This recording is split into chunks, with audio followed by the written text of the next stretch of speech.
phase 2 of the astrophotography process, the setup. It means it gets slowly dark and you start setting up your equipment, the software for the big shot. And that means also that you have already done the preparation, the step 1. If you're new to this tutorial series, please watch first the introduction as well as phase 1 for context. It makes a lot more sense then. You can find that here in this playlist. And with that, let's get going.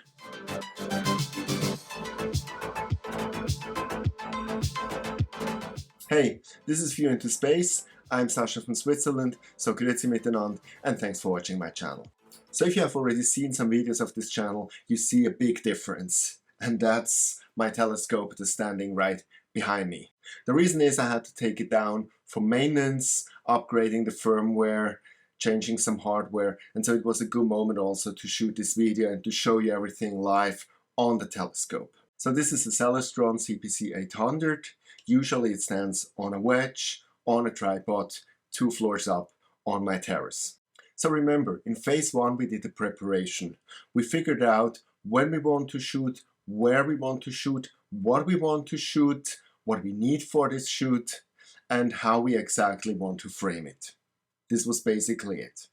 And now slowly, the dark, the night comes closer, so we're preparing. And the first thing we have to do is we have to assemble the main rig. And that really depends on an individual situation. So if you have your telescope, for example, under a cover on your terrace like me, there's just nothing to do. It's already there. If you're driving outside to the countryside, you will have to assemble the whole thing piece by piece. But also for me, if for example yesterday I did some deep sky shooting and today I want some planetary shooting, there's practically everything gonna change, you see here. So then I also have to do a lot of changing within my rig. So let's have a look now how such a typical astrophotography rig looks like. So it all starts with the telescope, the tube here, which goes from here to here. And that's in principle a regular telescope as you would use it for visual astronomy. It is a forked go-to telescope. So you see the tube is hauled on these 2 arms, and that's how it can move around. It does it with a motor automatically. So it's go-to. So in principle, if you do visual astronomy, you simply with the controller tell your telescope to which objects it should go to, and it does that, and you can look through your eyepiece. Now what you also have on a visual telescope is a finder with which you can find your object. So you look first through the finder, you find the object, and then you go to the large magnification and you look through the telescope. But with that, the similarities end. When we look now at this part here, we have here first a reducer and a flattener. So this little part here makes sure that the picture is absolutely flat over the whole size where you do the photos. And it also takes down the f-stop, so it makes the telescope faster, and it also widens the field a little bit up. So while the CPC 800 usually has around 2000 millimeters, if I use the reducer, I'm down by about 1350 millimeters.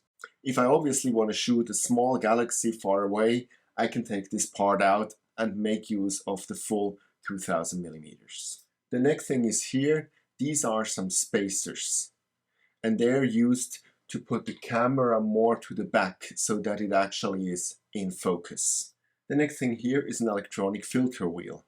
So if you're shooting mono, or if you have some other filters like just a light pollution filter and a narrowband filter, it might make sense that you can automatically change these filters throughout the night. And last but not least, at the very back, this huge red thing is a cooled astrophotography camera. This here is the ZWO ASI 2600 MC Pro. This camera has a sensor about the size of a regular DSLR. But as a difference to the DSLR, it allows a spectrum much further in the infrared range, And in addition, it has built in a cooler which can cool the sensor down to about minus 20 degrees Celsius. And that helps to eliminate noise while shooting the pictures.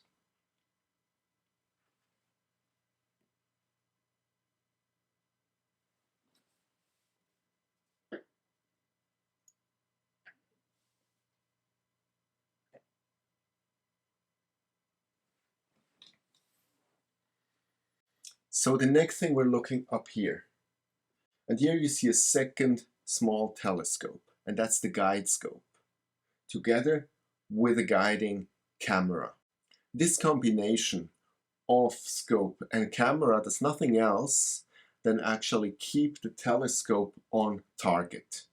Because while for visual astronomy it's good enough if the go-to telescope follows the object approximately, if we do 5 or 10 or 20 minutes exposures, we need to be 100% on track of the target all the time, otherwise it gets blurred.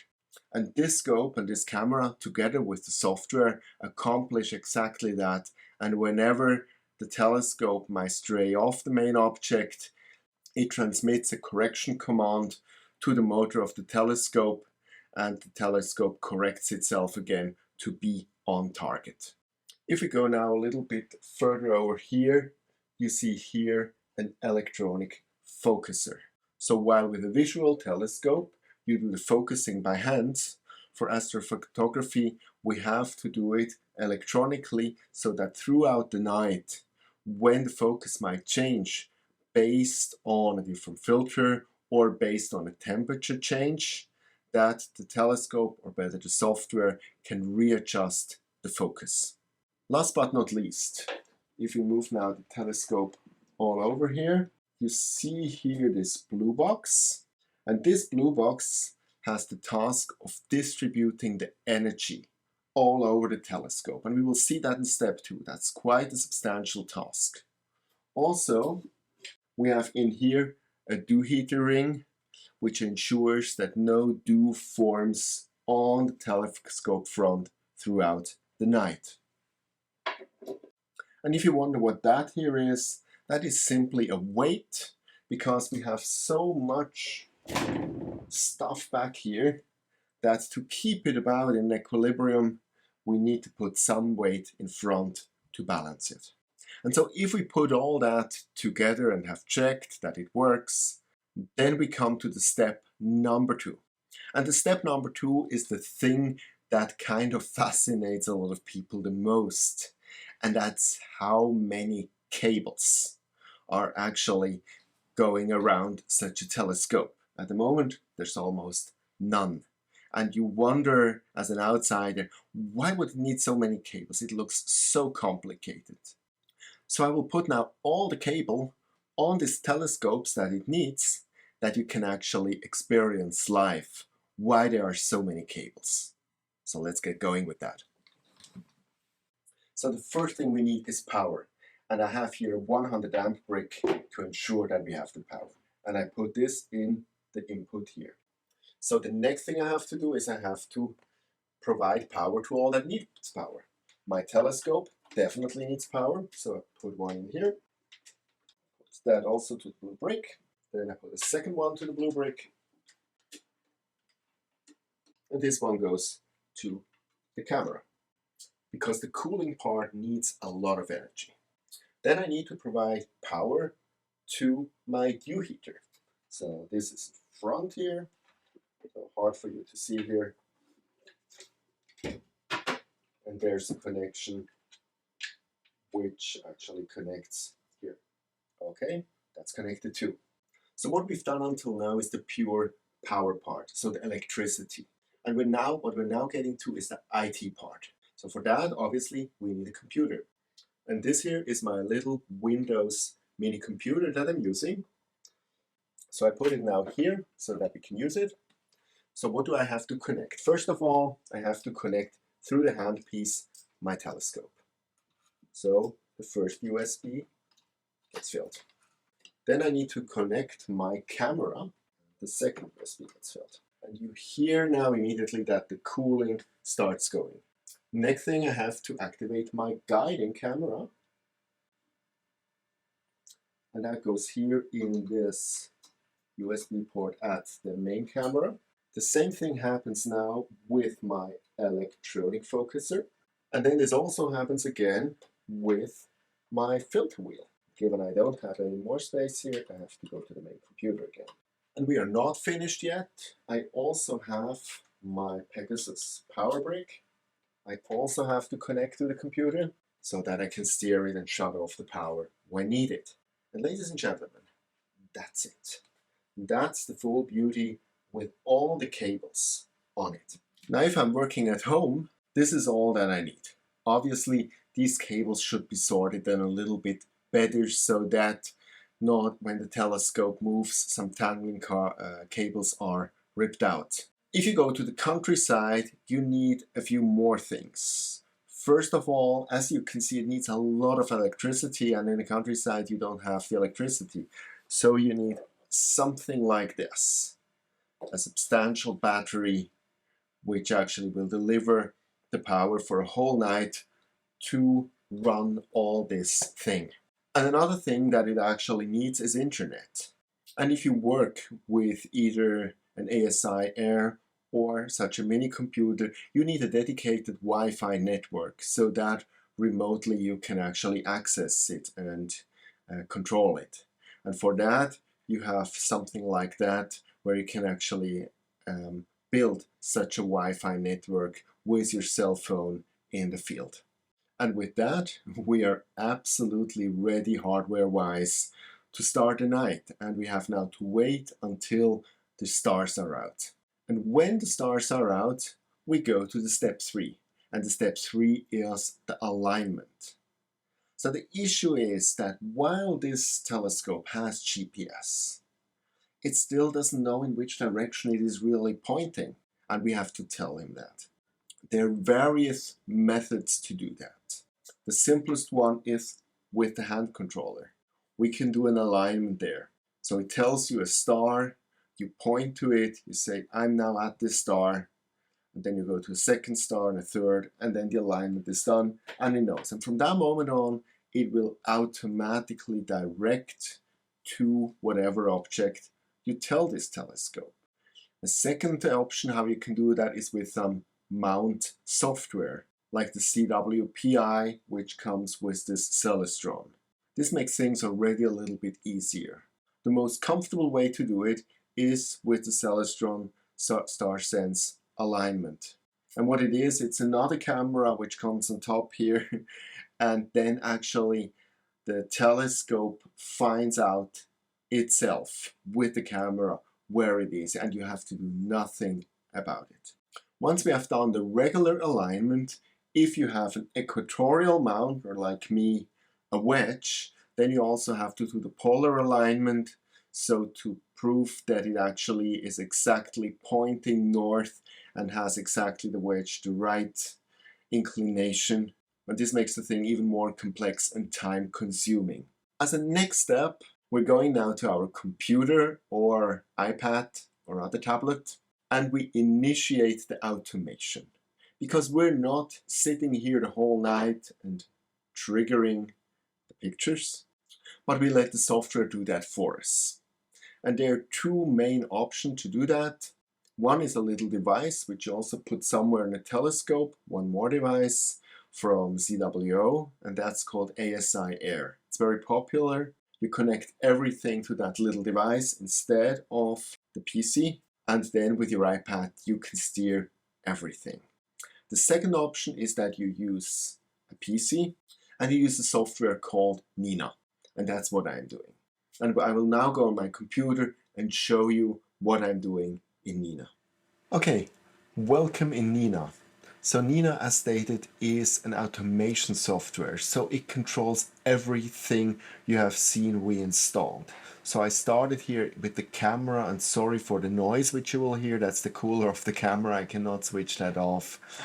But you see live now I already activated the camera. I told him to be at -10 degrees and it cools down. So here you actually see how the temperature goes down while the energy consumption goes up. So that's my camera. So now I have to connect the whole rest. The filter wheel, that's this here, and it's connected and it tells me which filter at the moment is in there. Then I have a focuser, I have to connect this one. Then obviously my telescope is quite important, that it can steer it. So from now on, when I press here, you hear how the telescope motor actually starts. So I can now remote control manually my telescope, but also Nina can control my telescope. So then the guider, remember the guiding cam and the guiding telescope, I have used for that a software called PhD. I also activate that, and that's also already done. You see here the little symbol. Then the blue box, Pegasus, who actually manages all my energy, I can also connect that. So it tells me how much power at the moment it uses, 1.7 amps at the moment. And I can switch on and switch off now all these ports as I want to. And that's it. Now I have switched on all my hardware and Nina can control now all my hardware, and that's the crucial part. So now let's go to the next part of the Sky Atlas. Here I check now for something that I want to make a photo of.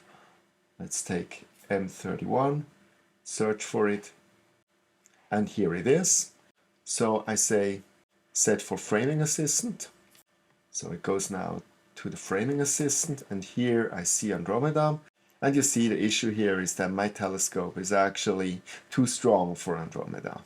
So, but let's assume I want to have a detailed view of this part, or I can actually rotate it. So that might be quite an interesting shot here. So let's see, I want to do that. So now I tell add target to sequence, and now it goes in the sequencer. Looks awfully complex, actually is quite complex. But here as you see, it's like a code. I give now commands for all the hardware, what it should do, when a filter should change, when it should autofocus again, when it should actually start shooting, that it's definitely dark, when it should stop shooting, when the power box should cut all the power off, and so on. So everything is coded in here. And when I have everything coded, all I have to do is press play, and I can go to sleep. And that's the cool part about it. And with that, the telescope is ready. It does now everything automatically throughout the night. And we can go to sleep, in the morning get up, and there's still some things to do which we will have to do manually afterwards. And all of that I will show you in my next video, which is then about phase 3 of this process, the shooting. I hope this gave you a good impression how the setup is working in astrophotography, and I hope you're next time with me again. If you liked the video, please give me a thumbs up and subscribe to the channel that you do not miss the next process step. See you then, and clear skies.